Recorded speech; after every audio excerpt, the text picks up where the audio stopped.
Hello, I'm Anna, and tonight's story is the story of Hope, written by Giles Paley Phillips with illustrations by Hannah Asen. Once upon a time, there was a little girl named Amala. She had curly dark hair and big green eyes, and her very name meant hope. She was 12 years old, and she loved nothing more than running through the tree-lined streets of her city with her friends.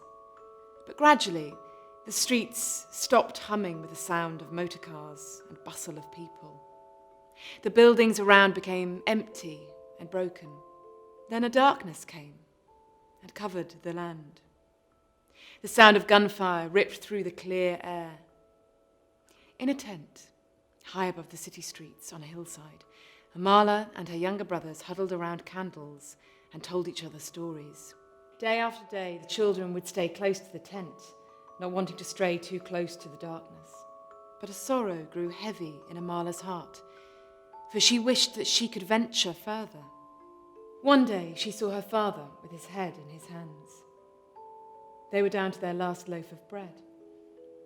"What shall we do?" he said.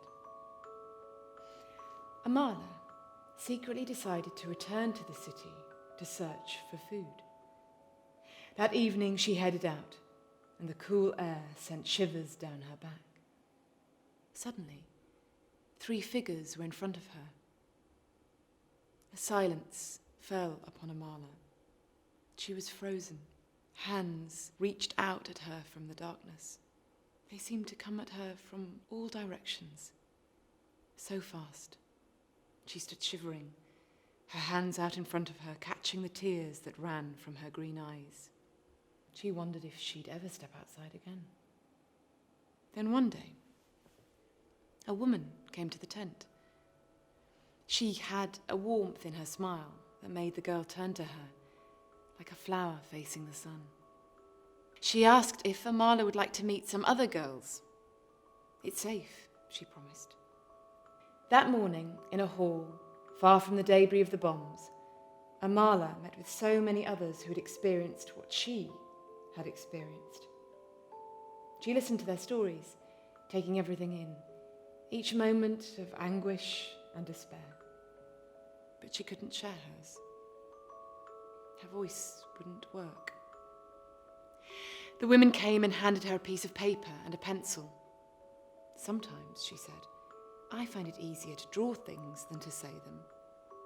Amala smiled. Amala placed her piece of paper on the table. Then, as if she hadn't even realized she'd started, lines and shapes came pouring from her mind onto the page.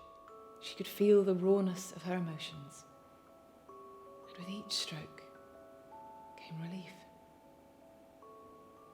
By the end, her heart was still. Every week, she would go back to that place, and slowly, carefully, the light grew. Hope returned, and she realized, I can see a way through.